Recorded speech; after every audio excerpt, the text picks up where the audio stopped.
have spread across Mars. Something that had been buried for centuries has just been uncovered. From outposts to settlements, from town to town, behind only silence and death.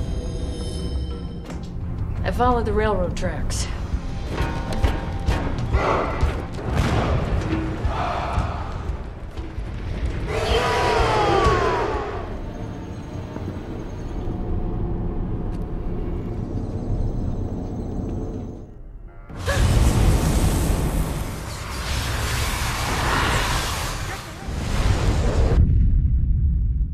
Halo semuanya, selamat datang kembali di channel Ruang Film, sebuah informasi untuk kalian penikmat konten spoiler. Oke, kali ini kita akan berpetualang di planet Mars, sebuah film yang dibintangi oleh Jason Statham berjudul Ghost of Mars. Film ini menceritakan tentang kolonisasi manusia di planet Mars pada tahun 2176 dengan populasi sebanyak 640.000 jiwa. Akibat overpopulasi yang terjadi di bumi, perusahaan teknologi membangun infrastruktur serta penyokong kehidupan di planet Mars. Pembentukan iklim dan lingkungan sudah mencapai 84% dan kondisi atmosfer mirip dengan bumi, yang artinya planet Mars siap menjadi planet alternatif pengganti bumi. Akan tetapi, mereka tuh tidak menyadari bahwa ada kekuatan misterius tidur di planet tersebut selama ribuan tahun, dan tidak membiarkan siapapun menjajah planet mereka. Bagaimana kisahnya? Mari kita langsung masuk aja ke alur cerita filmnya. Film diawali dengan diperlihatkan sebuah kereta barang berhenti di stasiun pusat kota Kreise. Kreise adalah kota atau peradaban pertama yang dibangun di planet Mars. Pihak keamanan mendapati kereta tersebut berjalan dengan mode autopilot tanpa penumpang selain seorang letnan polisi bernama Melanie. Selama berminggu-minggu, pihak otoritas mendengar rumor bahwa telah terjadi insiden misterius pada beberapa kota. Namun tidak ada yang bisa mengkonfirmasinya selain menyisakan kesunyian dan kematian. Take your seats, please. Lieutenant Ballard, please be seated. Dewan keamanan kemudian melakukan sidang terhadap Melanie untuk dimintai keterangan apa yang terjadi padanya. Last Friday at 17:50. Melanie bercerita, saat itu ia dalam perjalanan menuju Shining Canyon sekitar jam 5 sore. Ia dan rekannya menumpang sebuah kereta barang bernama Yankee 74. Kereta itu adalah kereta pengangkut hasil tambang yang beroperasi di sektor luar. Ia dan skuadnya dalam misi memindahkan tahanan kelas berat bernama William dari penjara di Shining Canyon.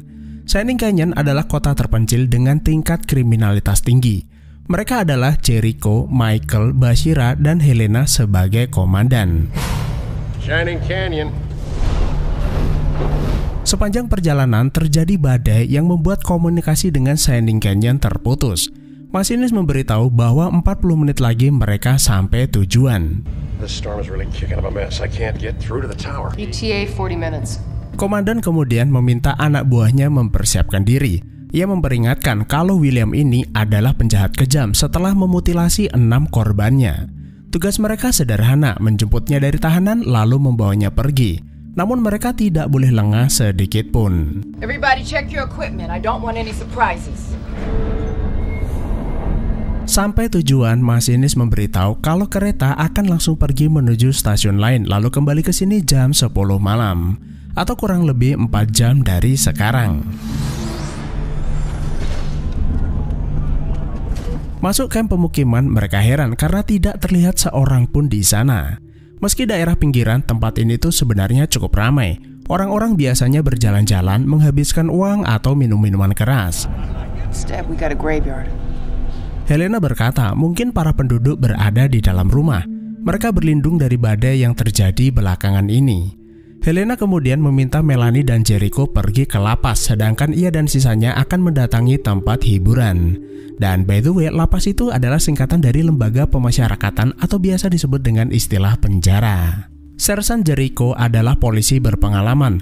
Menurutnya, Shining Canyon sama buruknya seperti kota kecil lainnya, pemukiman kumuh yang dipenuhi dengan penjara dan para kriminal. Sampai lapas, tempat tersebut sangat sepi. Mereka tidak melihat ada petugas yang berjaga. Mereka berkeliling kemudian masuk ruang pengawas. Tidak butuh waktu lama, Melanie menemukan William berada di sebuah sel melalui CCTV. Well, hello, Mr. Williams. Officer, the front desk. Tidak ada pengawas artinya tidak ada access control. Mereka tidak bisa begitu saja mengeluarkan William tanpa izin dari otoritas setempat. Lebih baik lapor komandan terlebih dahulu. Di luar, mereka melihat ada sebuah bangunan dengan aliran listrik tidak stabil. Mereka masuk untuk memeriksanya, namun tidak ada siapapun di dalam selain ceceran darah di mana-mana. Tempat itu seperti habis digunakan untuk pembantaian. Mereka menemukan beberapa anggota tubuh manusia yang telah dimutilasi. Kedua polisi ini pun bersiaga lalu keluar mencari komandan.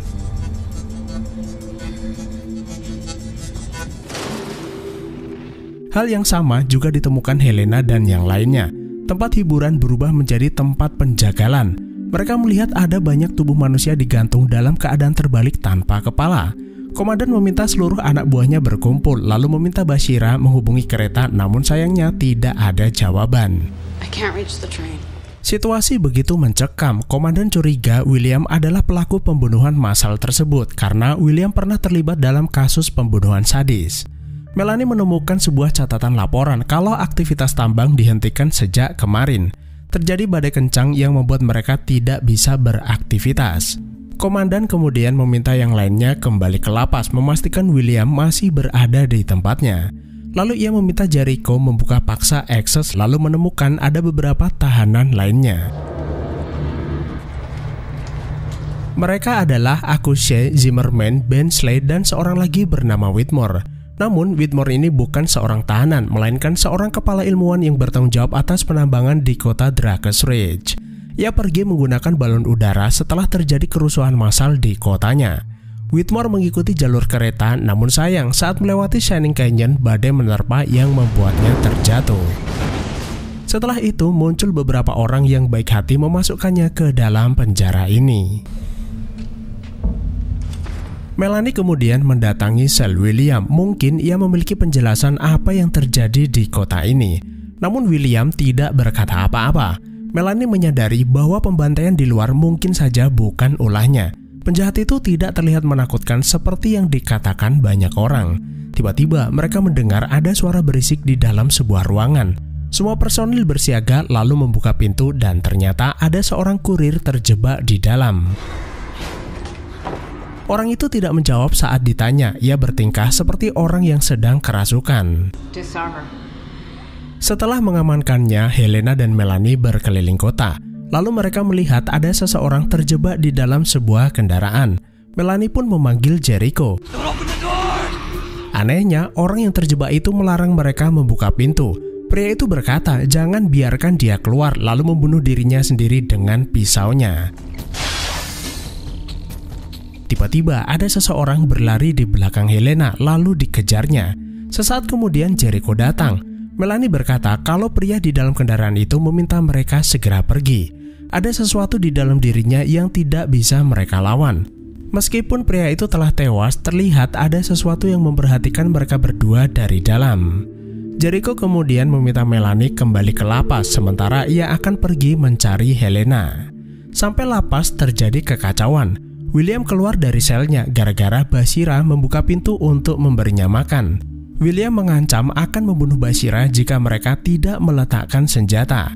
Melanie kemudian mendekat untuk menukar dirinya, lalu ia mencoba melumpuhkan William. Namun penjahat itu cukup kuat lalu memukul Melanie sampai pingsan. Setelah sadar, Michael memberitahu kalau William berhasil meloloskan diri. Lalu ia meminta Michael dan Bashira berpencar untuk mencari William. Melanie masuk ke sebuah bangunan lalu menemukan ada beberapa orang dengan kondisi mengenaskan. Akan tetapi mereka itu lebih terlihat seperti psikopat atau manusia kanibal. Tiba-tiba seseorang menyerangnya dari belakang. Pukulan tidak mempan terhadapnya. Untungnya William datang membantu. Melanie terpaksa menembak psikopat itu untuk menghentikannya. Looks like you're coming with me now. Now move it! Tanpa mereka sadari, keluar sosok bayangan dari dalam tubuh psikopat itu mengikuti mereka. Namun terhenti setelah Melanie menutup pintu. Melanie kemudian mengembalikan William ke dalam selnya lalu menginterogasinya. Berulang kali William berkata kalau ia tidak pernah membunuh siapapun. Ia hanya mencuri dan tidak tahu menahu soal mutilasi terhadap 6 orang warga Shining Canyon. Saat itu ia turun dari stasiun untuk berganti kereta, mencari sesuatu untuk makan malam. Masuk ke sebuah tempat, ia tidak menemukan siapapun, hanya beberapa mayat tergeletak di sana. Polisi memergokinya lalu menangkapnya dengan tuduhan pembunuhan. Sementara itu di luar, Jericho yang sedang mencari Helena melihat ada seseorang membawa kepala manusia. Lalu ia menancapkannya di sebuah tiang. Dan ternyata kepala manusia yang baru saja ditancapkan itu adalah kepala Helena. Dari balik bukit, Jericho mendengar suara gemuruh lalu melihat sekelompok barbarian sedang berkumpul. Mereka berdandan ala psikopat dengan aksesoris tukang jagal.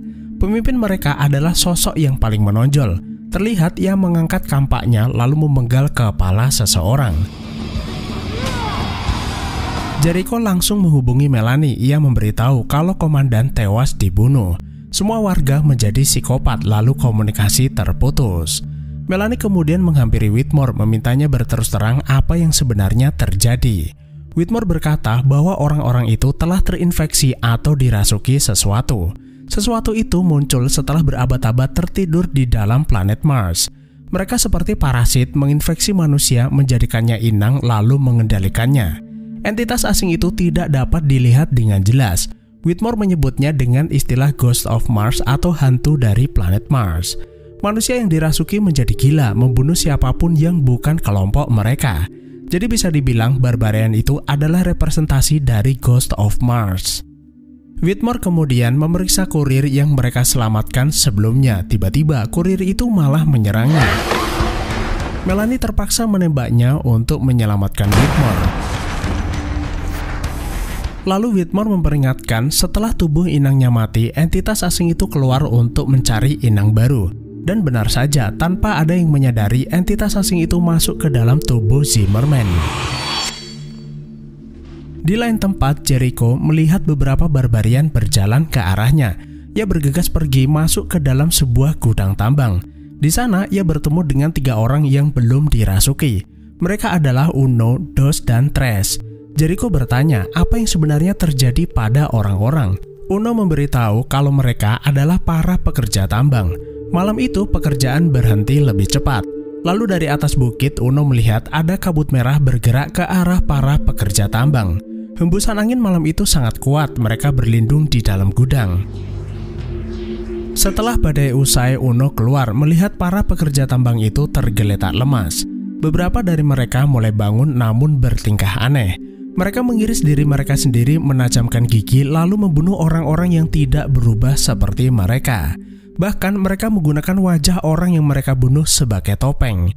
Uno berkata kalau ia punya sekoper dinamit yang bisa digunakan untuk meledakkan para barbarian itu. Jericho kemudian membawa mereka bertiga ke lapas untuk berlindung. Namun siapa sangka mereka bertiga ini ternyata satu komplotan dengan William. What prisoner would that be? Mereka mengancam Jericho dan Melanie untuk menyerahkan William. Melanie terpaksa membawa mereka ke sel lalu membiarkan William dan ketiga komplotannya bereuni di dalam penjara. Ketiga penjahat bodoh itu malah lengah. Melanie keluar dari sel lalu menutup pintu. Tawar-menawar pun terjadi. Melanie akan melepas mereka jika mereka mau berjanji. Jalan terbaik untuk keluar dari tempat ini adalah bekerja sama. Tidak ada pilihan daripada membusuk di dalam sel. William sepakat dengan Melanie. Begitu juga dengan tahanan lainnya. Melanie meminta mereka bergabung untuk bisa mengatasi para barbarian itu. Sementara itu, Zimmerman yang sebelumnya telah dirasuki mulai bertingkah aneh. Melanie menduga ia telah dirasuki lalu mengurungnya sendirian. Melanie kemudian meminta mereka semua mempersiapkan senjata lalu memasang dinamit pada kaleng makanan untuk meledakkan para barbarian. Sementara Whitmore memantau situasi di luar melalui kamera CCTV. Setelah dirasa aman, mereka keluar menuju stasiun. We don't see no train. I don't see no motherfucking train. Seharusnya kereta sudah datang menjemput mereka, namun ternyata tidak ada kereta di sana. Tiba-tiba terjadi sebuah ledakan besar yang mengagetkan mereka. Sepertinya para barbarian itu ingin meledakkan bangunan di seluruh kota. Mereka tidak menyadari para barbarian itu bersembunyi di atas atap bersiap menyerang mereka. Tidak ada pilihan, mereka terpaksa kembali ke lapas sembari melawan para barbarian tersebut. Satu persatu dari mereka berhasil dikalahkan, namun sayang Uno, Dos, Michael, dan Tres tidak selamat.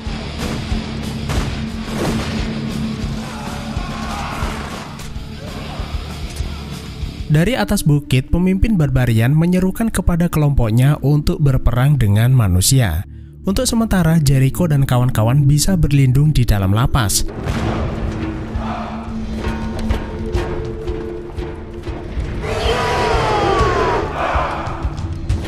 Para barbarian itu tidak bisa masuk ke dalam karena pintu depan terbuat dari baja.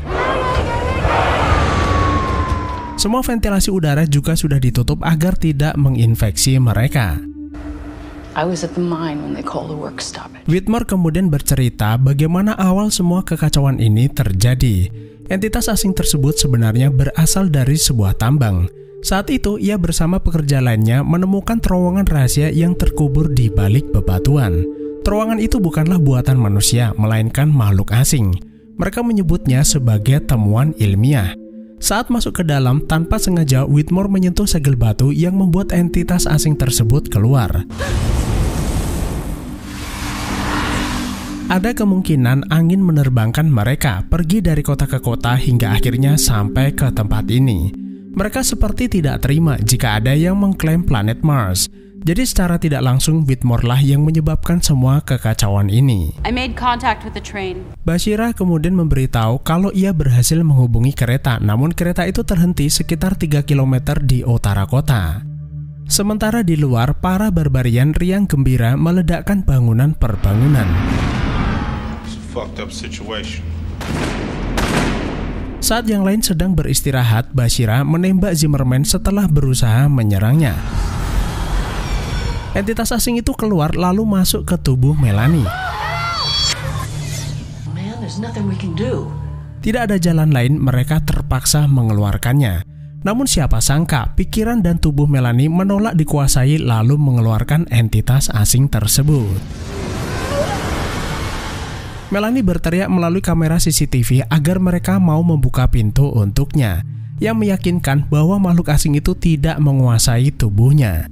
Melanie memberitahu saat ia dirasuki, ia jadi mengetahui apa isi pikiran mereka. Entitas asing tersebut ternyata menganggap manusia adalah penjajah.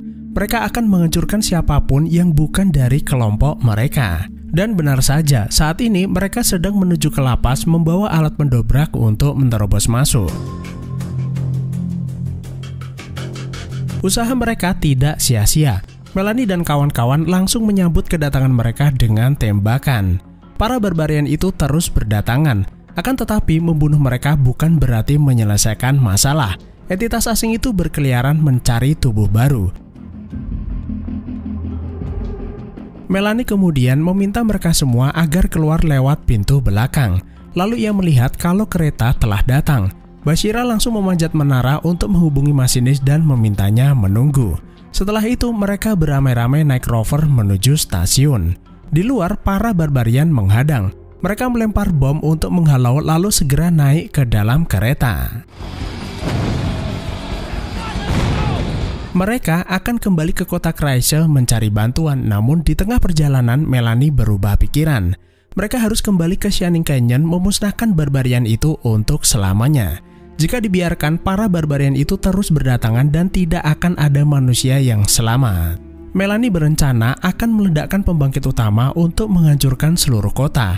Whitmore berkata ledakan itu mungkin bisa membunuh barbarian, namun ia tidak yakin bisa membunuh entitas asing yang menumpanginya. Tidak ada pilihan, mereka tetap harus mencobanya.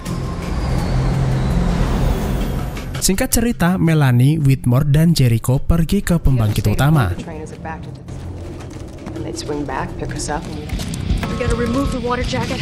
Sementara yang lain kembali ke stasiun untuk mengalihkan perhatian para barbarian sebelum pembangkit itu meledak. Awalnya semua berjalan dengan lancar, akan tetapi komandan barbarian melihat Melanie dan yang lainnya. Melanie meminta masinis menjemput mereka. Komandan barbarian mengarahkan pasukannya mengejar kereta. Dari dalam, William dan yang lainnya melempar bom menghancurkan mereka satu persatu. Namun barbarian itu tidak terhitung jumlahnya. Setelah menyalakan timer peledak, Melanie meminta Jericho dan Whitmore kembali ke kereta. Namun sayang, Whitmore malah terinfeksi. Para barbarian itu tidak henti-hentinya menyerang. Para survivor berguguran, masinis, Bashira, Michael, bahkan Jericho berhasil mereka bunuh. Seorang barbarian membuat Melanie terjatuh. Beruntung William datang kemudian membawanya masuk ke dalam kereta. Komandan barbar tidak menyerah begitu saja. Ia dan anak buahnya memanjat kereta untuk menerobos masuk. William menyadari kedatangan mereka lalu membakar semua dinamit di gerbong belakang lalu meledakkannya. Selang beberapa detik, pembangkit utama meluluh lantakkan kota beserta para zombie barbarian tersebut. Melanie kemudian menyalakan sistem autopilot, lalu William membantu menjahit lukanya.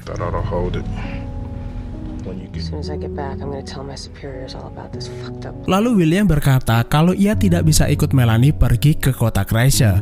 Para pejabat di sana pasti akan mengkambing hitamkan seseorang untuk dipersalahkan.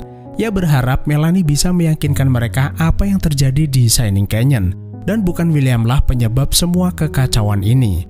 Melanie kemudian berjanji setelah mendengar kesaksiannya mereka pasti akan membatalkan tuntutan untuknya. What the hell are you doing?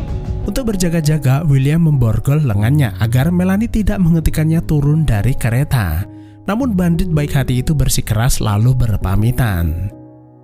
Kemudian di persidangan, Melanie berhasil meyakinkan Dewan Keamanan tidak akan ada sanksi untuknya lalu memintanya beristirahat. Dewan mengambil kesimpulan kalau planet Mars dalam keadaan darurat.